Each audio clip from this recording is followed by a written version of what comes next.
لله رب العالمين الرحمن الرحيم مالك يوم الدين إياك نعبد وإياك نستعين اهدنا الصراط المستقيم صراط الذين أنعمت عليهم غير المغضوب عليهم ولا الضالين آمين.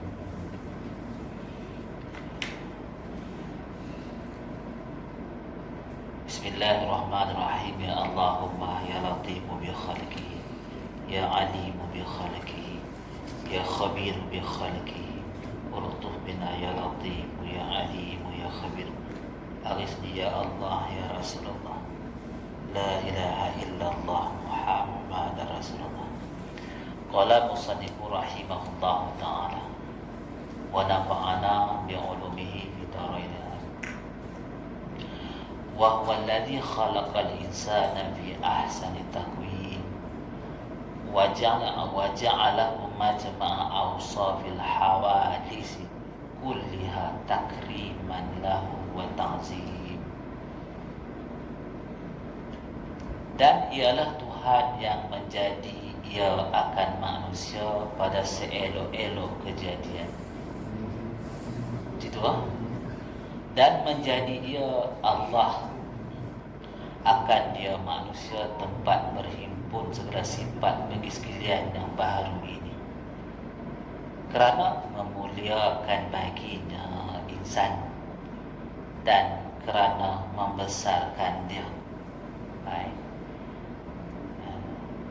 Jadi musannif ni masuk kepada penciptaan, sebab antara yang terbaik kejadian manusia didatangkan dengan nas ahsanul taqwim. Jadi sebaik-baik penciptaan adalah manusia dan didatangkan illah di situ. Kenapa manusia ini menjadi sebaik-baik kejadian? Kerana terhimpun segala sifat bagi sekalian yang baru ini, kerana memuliakan baginya, kerana Allah memuliakan baginya dan kerana membesarkan akannya.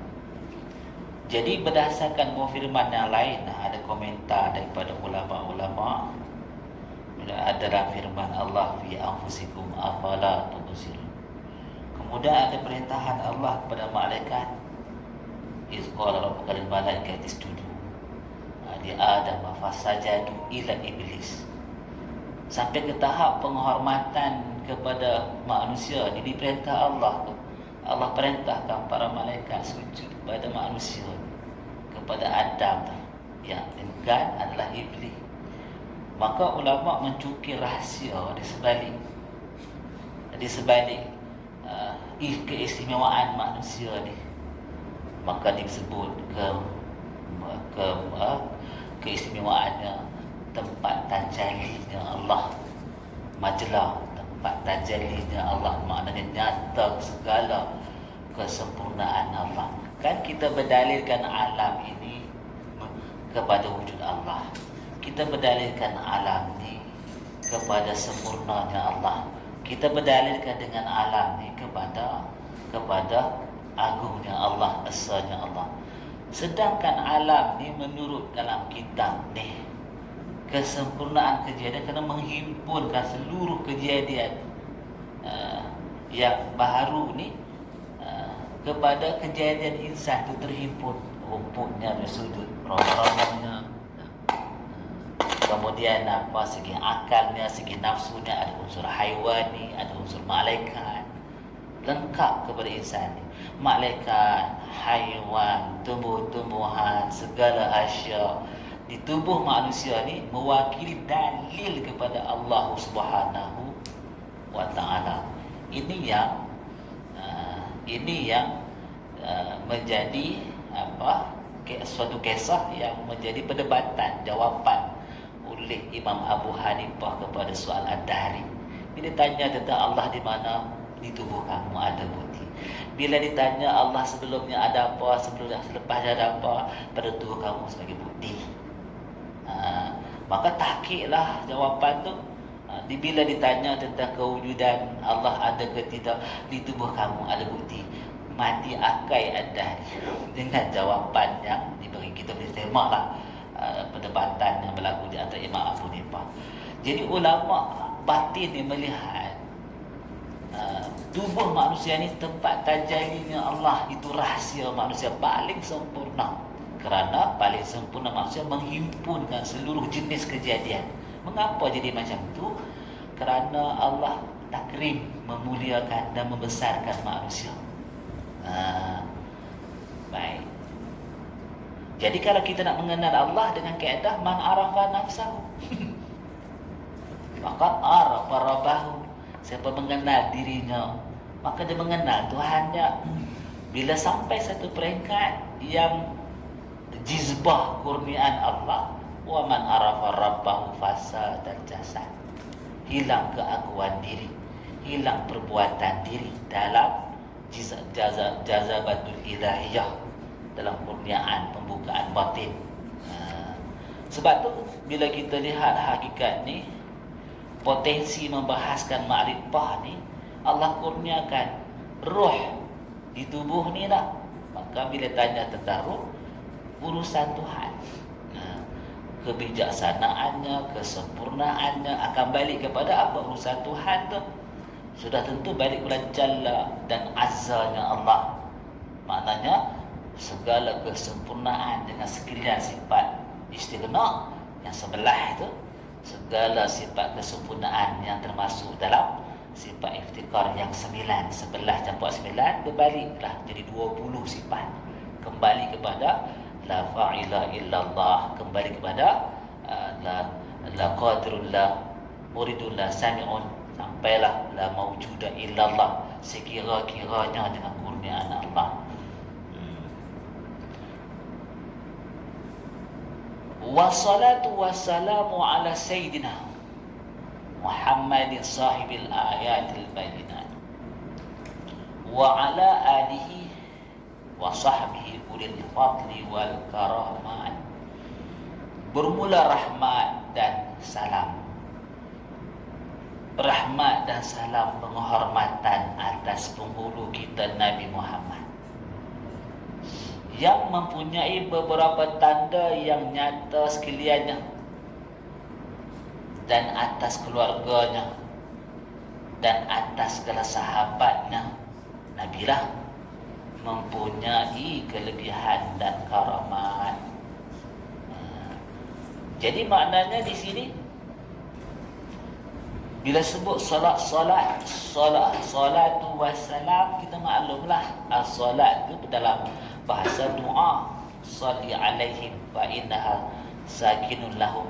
Ada firman dalam surah apa kita ingat, hendaklah kamu berdoa kepada mereka kerana itu mendatangkan ketenangan hati mereka. Jadi doa di situ pada lugah, dan tentu kita fahamlah doa.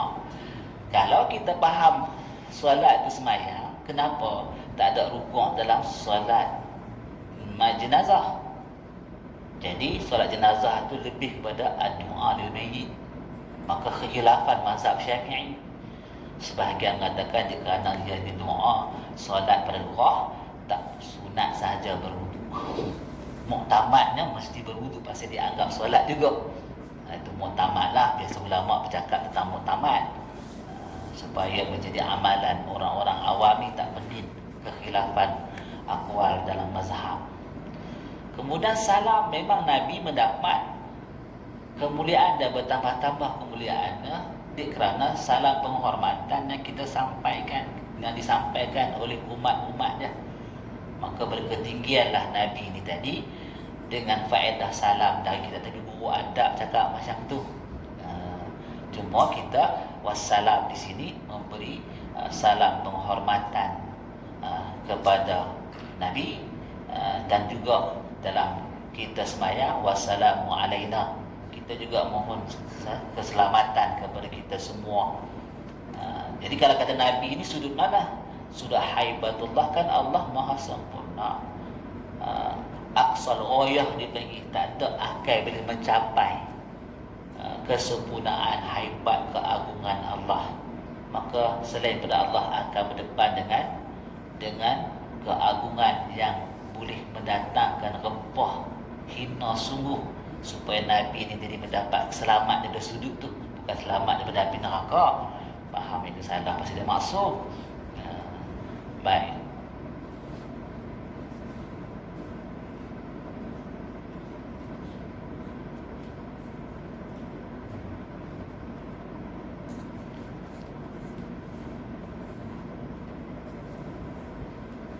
Amma ba'du, adapun kemudian daripada itu, ba'da basmalah walhamdalah wassalatu ala nabi. Penting selawat atas Nabi ni sebab doa mauquf baina sama'i wal ardi. Doa ni akan tergantung di antara langit dengan bumi kalau tak dimulakan dengan selawat ataupun tak dengan selawat. Penting selawat ni.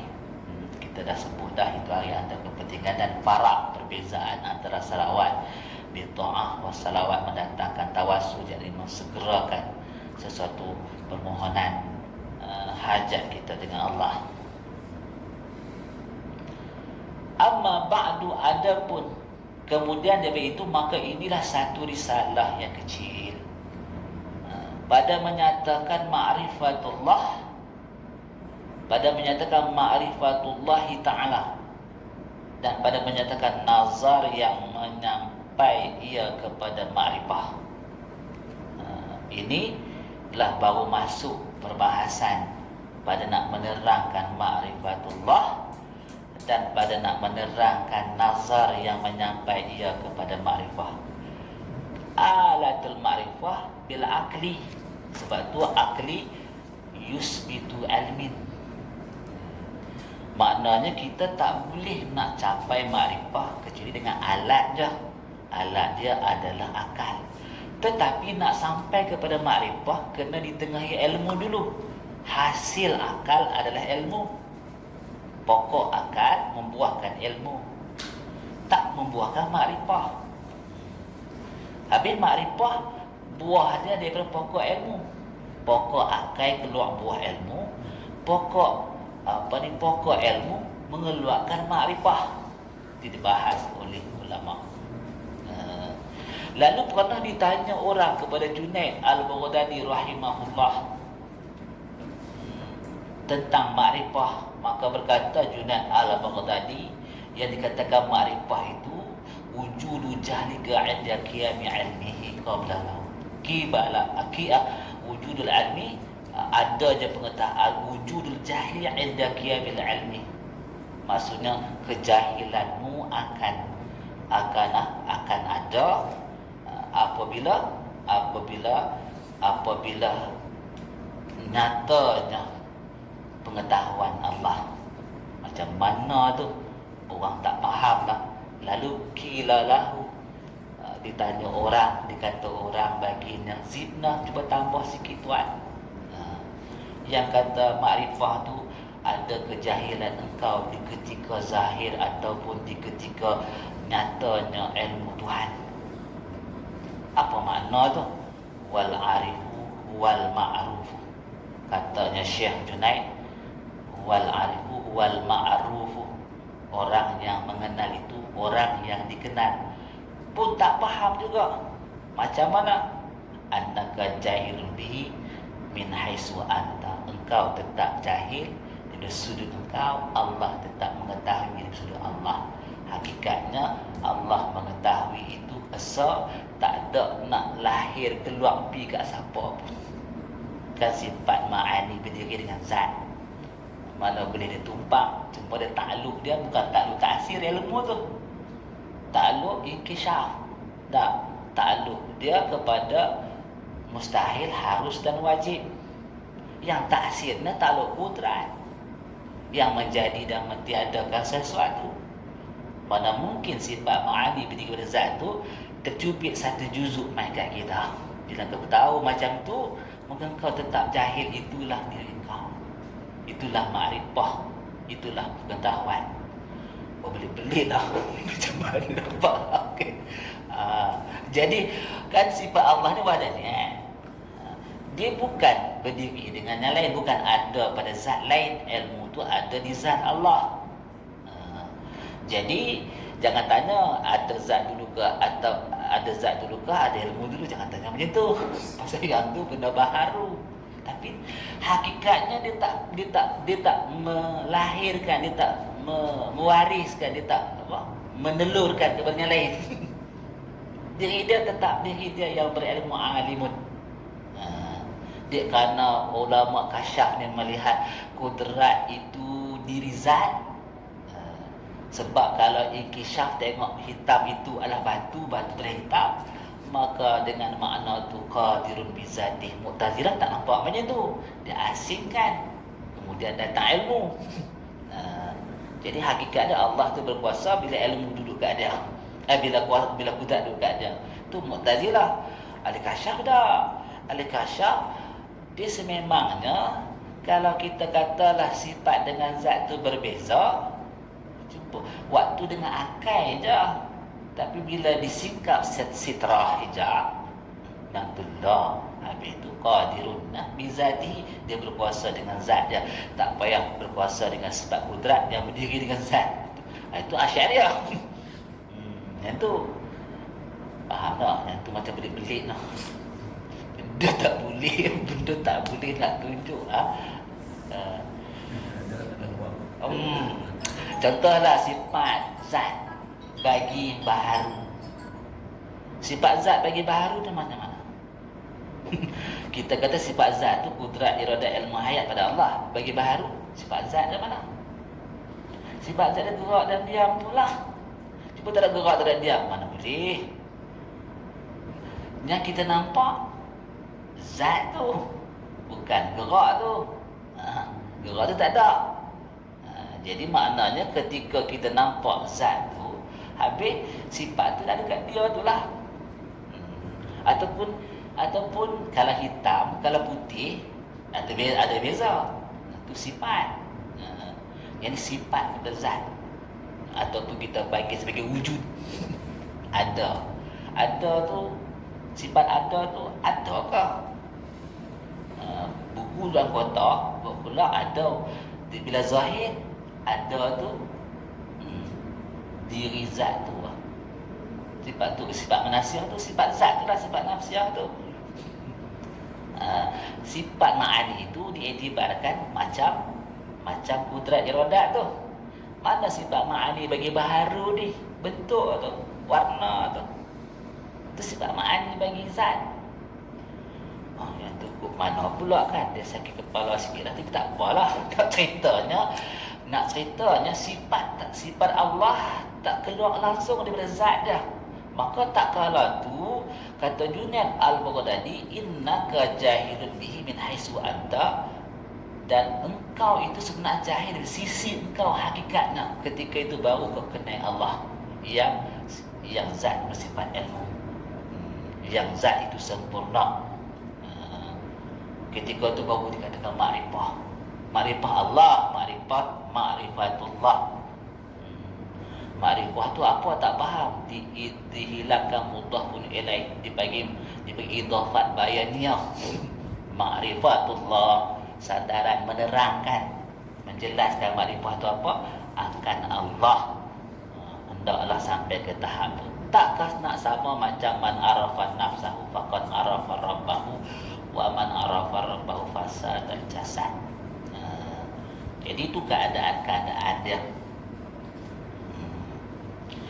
Jadi bila kita faham macam tu, maka makrifah ni ada beberapa nauk bagai.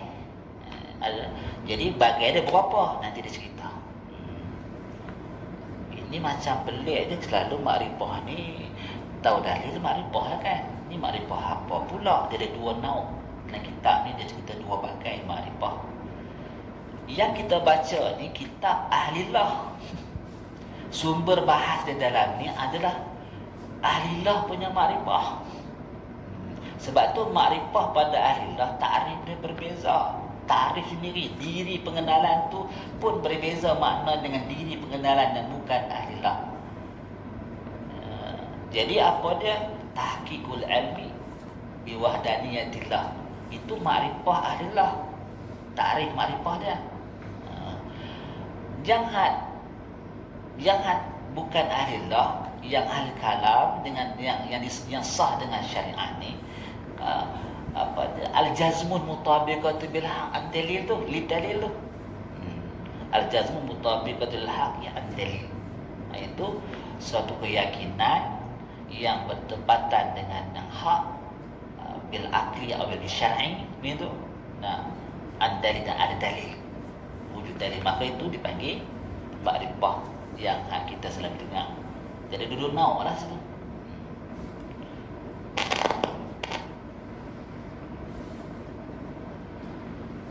Dan pada menyatakan nazar itu dah tentu akal. Yang sifatnya menyampaikan nazar kepada makrifah. Nazar melahirkan ilmu, dan ilmu melahirkan makrifah. Hakikat dia, tarik dia adalah akal.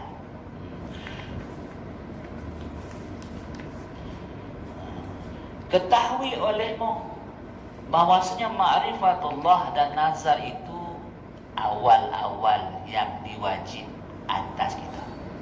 Hendaklah kita ambil perhatian.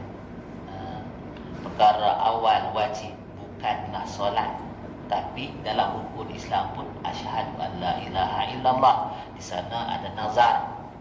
Rukun iman pun mengenal Allah, mengakui Allah Tuhannya, percaya Allah. Itu pun kena nazar tu, kena ada tilik dengan akal. Itu awal yang wajib atas kita, menuntut mengetahui akan keduanya,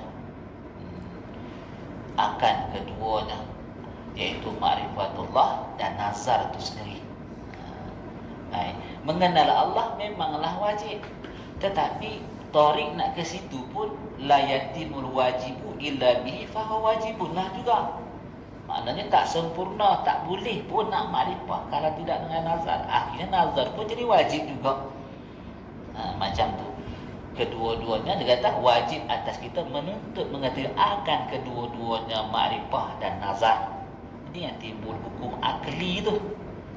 Hukumul akli. Yang kita ahli sunnah wal jemaah diserang.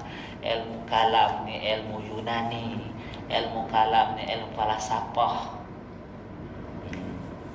Jadi ilmu kalam, ilmu falsafah ni yang belum disaring telah disaring oleh Imam Al-Ghazali. Ada Munkiz bin Ad-Dalal. Buat ni kalam ni sesat, ni sesat dah select dah.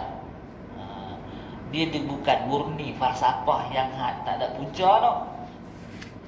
Dia falsafah yang telah diselect yang berbetulan dengan Al-Quran dan hadis.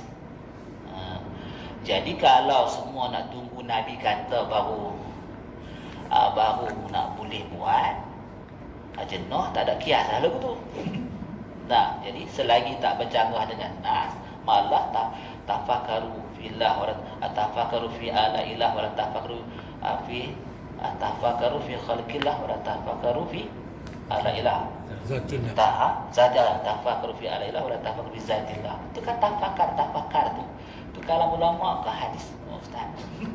Ingat, tafakaru tu kalau ulama kau asal. Kalau ulama tafakaru fi la ilaha wa tafakaru fi zatillah.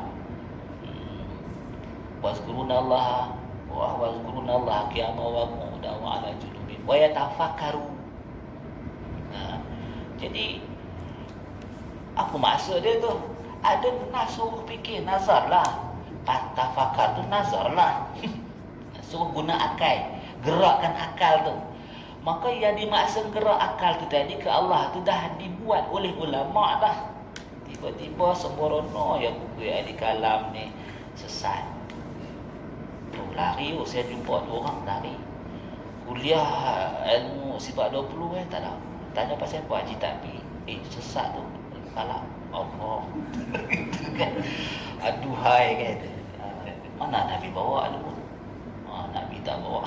Gitu kan. Kita dengar lagu tengok dia ni nak sesat pun biarlah waktu muda. Dah tua macam sesat kan. Dengar apa dah. Dia celaru. Ada tu guru dia apa.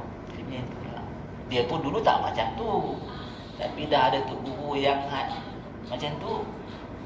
Ada tu guru yang sesat. Dia pula mengaji sesat. Oi, tiap-tiap minggu tak ada. Ada kadang dia tak ada sampai 5 hari. Daurah di Perlis. Daurah di Perlis tu, di tempat lain mustahman, di sana mutlak. Di tempat lain dia tak clear lagi, the original Perlis. Di sini tak pergi ke Arab Saudi.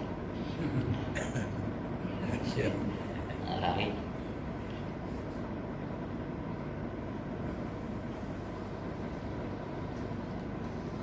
Bermula makna makrifah pada bahasa, pada lugatan, pada bahasa, iaitu mengetahui akan suatu mutlakan. Pada bahasa tahu tu makrifah. Maknanya makrifah pada bahasa sama dengan ilmu lah. Mahwal ilmu wal makrifah. Wa mahwal makrifah wal ilmu. Samalah. Dan maknanya pada istilah ahli usuluddin iaitu al-jazmul mutabiqatu lil haqqi an-dalil. I'tiqad yang tetap. Maksudnya apa? Tiada bergoyang, tak ada ruang nak dia ada ragu-ragu. Tak ada ruang langsung. Kalau kata benda tu tiada ruang, dikejapkan sampai tak berkocak langsung. Macam tu. Itu maksud al-jazmu. Baik. Kadang-kadang tak mutabiqatul haq pun berlaku. Tak bertepatan yang sebenar pun berlaku. Itu yang ambil Isa jadi Tuhan tu. Jazmun tu sanggup mati untuk memperjuangkan akidah manusia itu Tuhan. Makhluk itu Tuhan. Jazmun tu tidak mutabiqatul haq, malah tak ada dalil pun. Jazmun tu yang ambil batu sembahan tu sanggup berperang dengan Nabi tu, jazmun tu. Kalau tak jazam ditinggal. Tu jazam tu tak berkocok. Kalau kata barang dalam bekas tu tak bunyi langsung, padat, kejap. Tapi tak mutabiqatul haq, malah tak ada juga dalil. Itu kata jazam, masuk kata jazam macam tu. Tak usah kata apalah. Dia ada hati, dia tutup dah. Dia ada telinga, dia pekakkan lah. Punya jazamnya tu.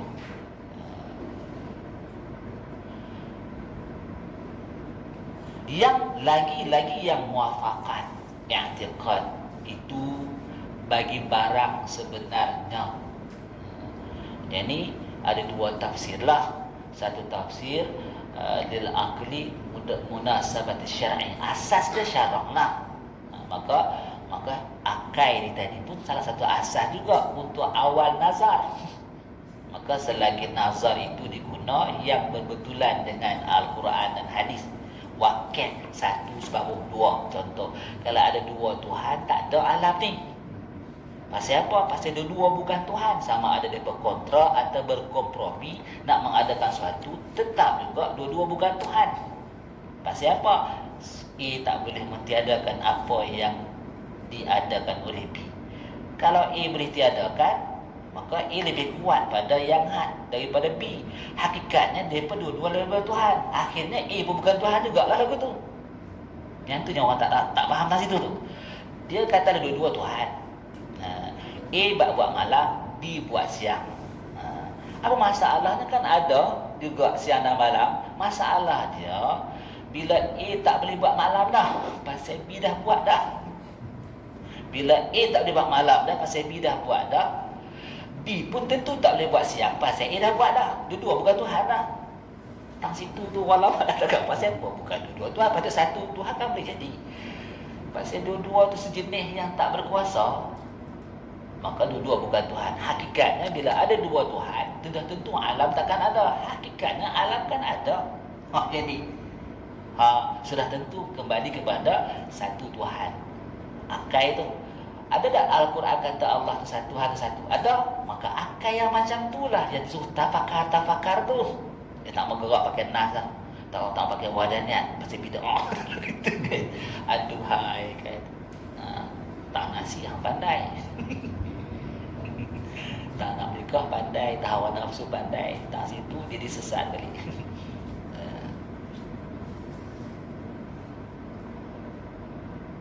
Jumhur sebab kita ni tak dia latih untuk berdepan. Kelah kita ni tadi suruh belajar nak beramal.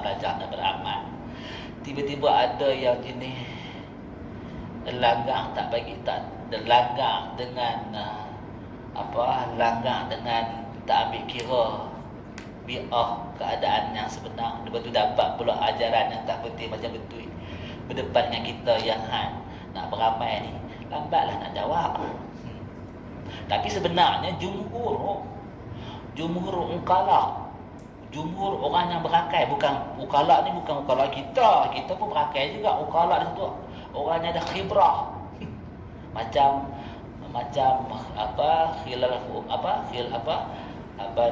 kekhilafan ummati rahmat lil alamin. Ummati di situ bukan umat ni, ulama. Macam wasal ahli zikri tu bukan orang biasa-biasa situ, orangnya ulama di situ. Jadi jumhur orang yang sekedik-sekedik ni mengakui wujud kidam sampai kaunu mutakaliman. Nazar satu kaedah menyampaikan. Seleksi habis ada nazarnya hampir sama nak betul tapi tak betul, maka wujud nama Mu'tazilah. Ada satu penyerahan yang hampir betul tapi tak betul, nama dia Jabariyah. Kai tiba-tiba mai ni kita jadi tak ada jawab pasal apa.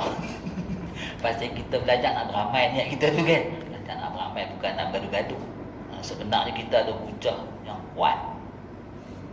Dalam mengaji pondok pun bukan ada kita tauhid, kitab tauhid Imam Baihaqi karang tu, asma wa sifat tu, yang tu nas ahli sunnah wal jemaah tu.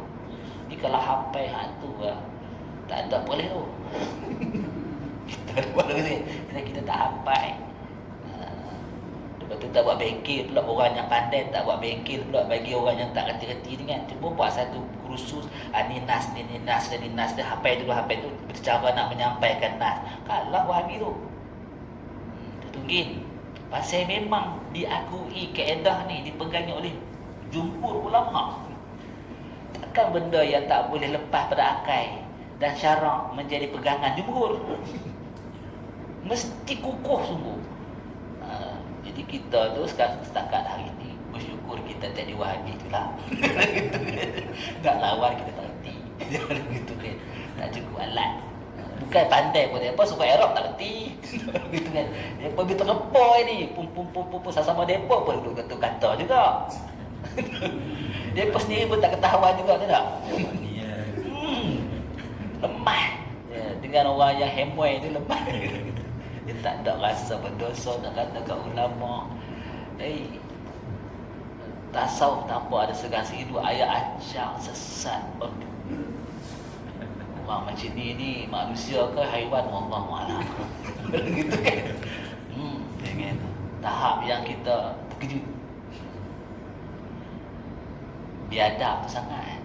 Yalah tu ngaji Quran apa ni biadab. Tu dia punya tu kata apa pepatah Melayu, bapak beri anak rintik tu, bapak kerja berdiri, anak kerja berlari. Lagu tu.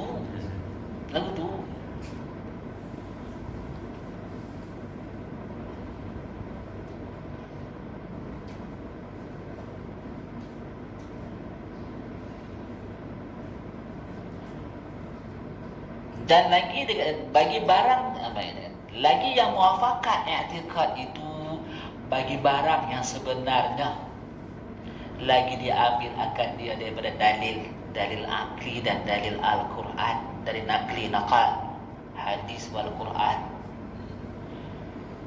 ijma' dan qiyas. Kita pegang mazhab kita ijma' dan qiyas lah. Bermula hakikatnya pada istilah ahli hakikat. Baiknya ni dia tak bincang panjang, tapi tang ahli hakikat dia hampir separuh muka surat kita nampak dah metod pengarang kitab ni ke mana. Dia bukan nak kira sangat yang kita ngelihat tu. Mana tujuan, gagasan pemikiran dia tu ke mana. Nampak tak?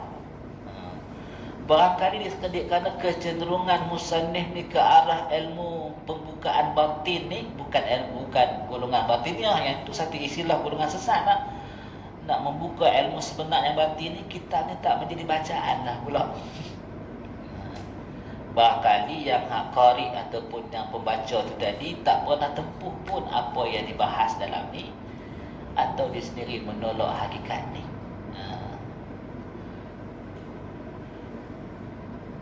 Kita rasa ni risalah ni untuk bagi diri Tuan Husin lah sebagai ibtidak nama pun bidayah.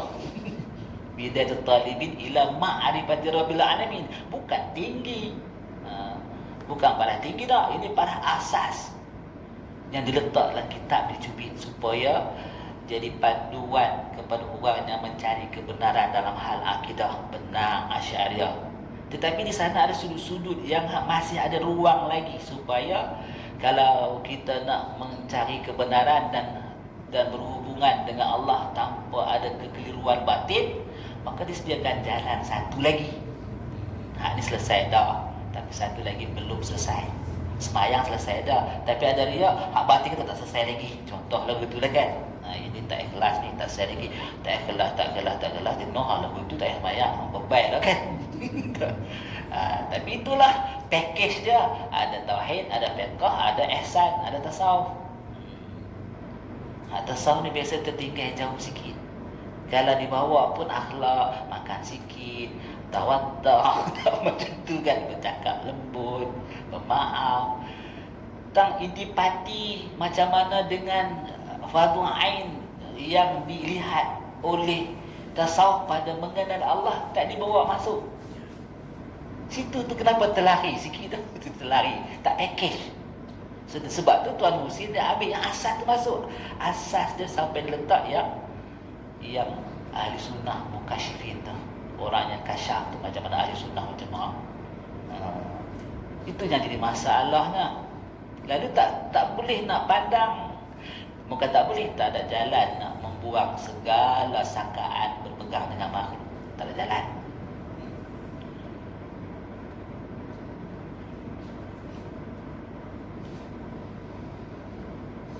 Kita buat dah ngaji saya lama dah sakit pinggang. Pasal saya tengok dia panjang dia. Itu kira nak berhenti. Ustaz kan? Berapa lama dah kita baca? Baru lagi dah.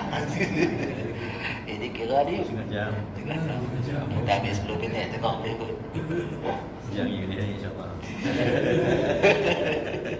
Tengok Ustaz ni. Memang tak larat. Bermula hakikatnya pada istilah ahli hakikat. Bubuh terus ahli hakikat. Kita nak sebut ahli hakikat ni rasa gayat tu. Tak mandi dah.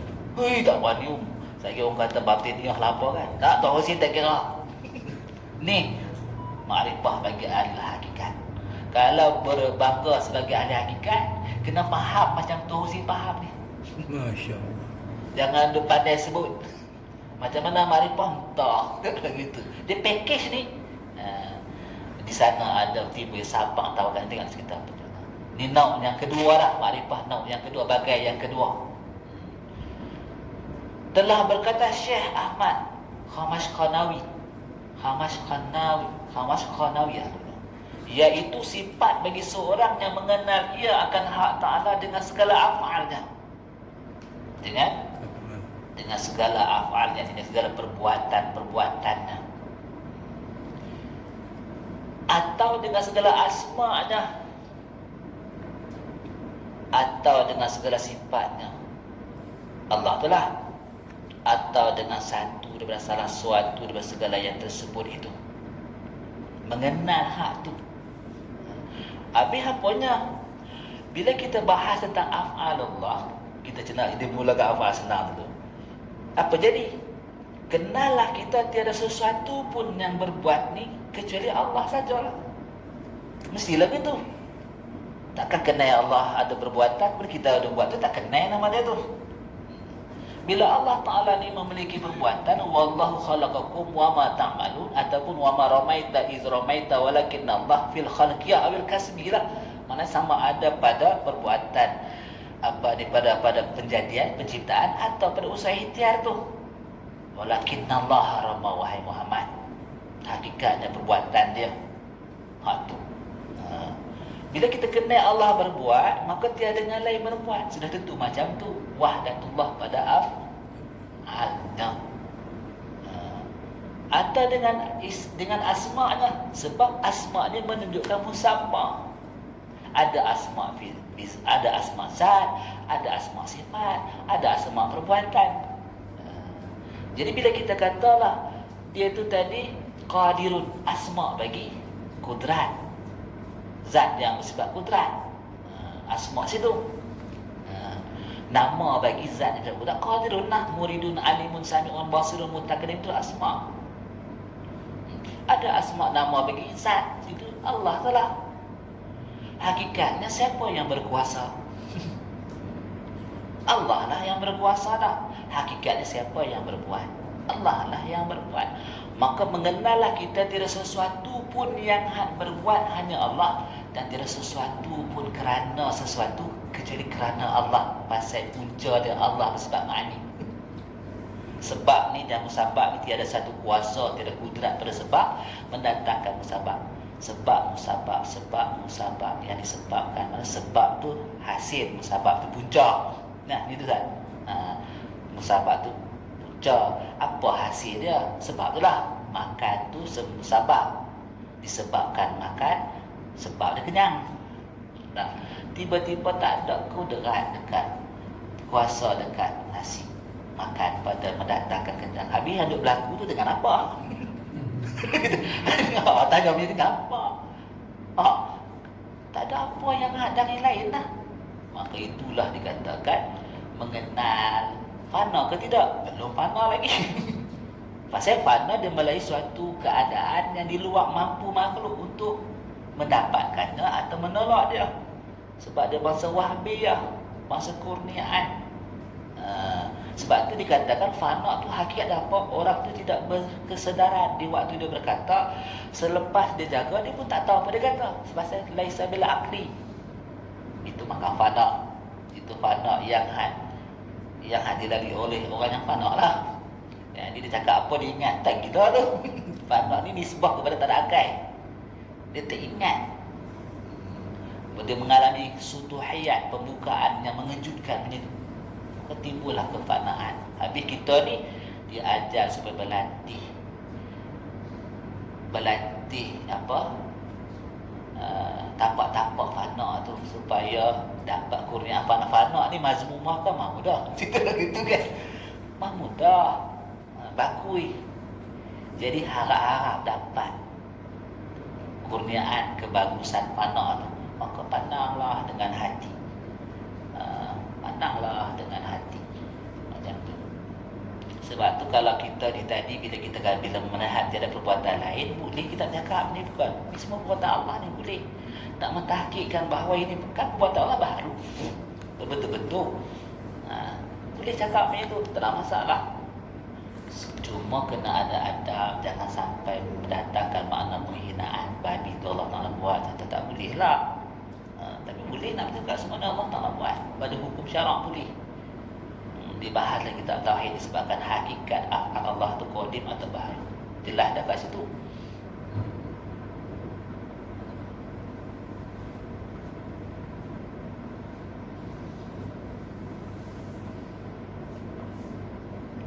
Atau dengan satu daripada salah satu daripada segala yang tersebut itu yang menunjuklah sekalian itu atas wujud zat yang berpakai ia dengan segala yang tersebut itu.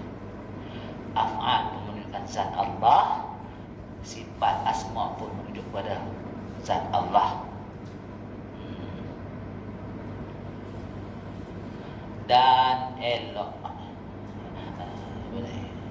yang berpakai ia dengan segala yang tersebut itu, serta benarnya orang yang mengenal tu benar pada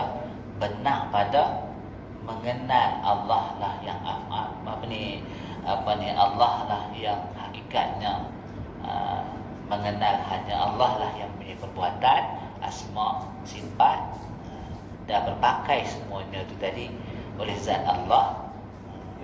Benarlah semuanya itu, benar pada dia faham tu, dan ikhlasnya seseorang yang mengenal itu bagi Allah Ta'ala pada segala muamalahnya. Maka bila dia tahu kelakuan yang macam tu, ini kombinasi zahir dan batin ni. Bila ditapak hati, bila dia tapak hati tu, makrifah tadi akan menghasilkan mahmudah. Maka kedatangan ikhlas kemudiannya. Maka hati yang mengenal Allah sehingga semua perbuatannya milik Allah, hakikatnya, asma'nya dan segala sifatnya dan semua kembali kepada Allah, benarlah keadaan tu, ikhlasnya seorang yang mengenal itu bagi Allah Ta'ala segala muamalahnya, maka timbullah reda, sabar, tawakal, tak mempertikai, tak resah, sebab semuanya dengan kesempurnaan Allah. Macam tu.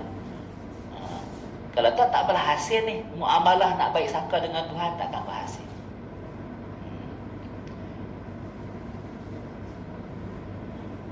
Dan elok yakinnya dan harapnya dengan dia, maka timbullah tawakal. Sebab tu tajuk hakikat tauhid wahwa tawakal. Apa ni, faslun fi bayan tawakal wahwa hakikat tauhid. Kedudukan orang yang satu fasal diceritakan, kedudukan orang yang bertauhid itu pakaian tawakal. Yakin, kan kita nak tawakal serah apa, kalau tak yakin lah pun nah. Gitu kan.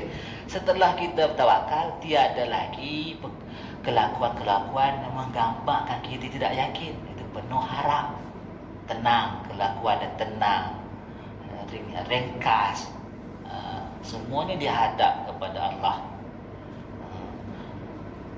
Dan ditentukan kepada hak Ta'ala dengan tawakalnya dan sabarnya. Bila macam tu, zahirlah kelakuan tawakal tadi. Yakin dan harap tu punca daripada ikhlas, mengenal sungguh dia akan Allah itu, dan benar ikhlas dia, dan dia ikhlas dengan seluruh muamalahnya, lahirlah yes, ketukan yakin, yakin tadi, dan di situ dan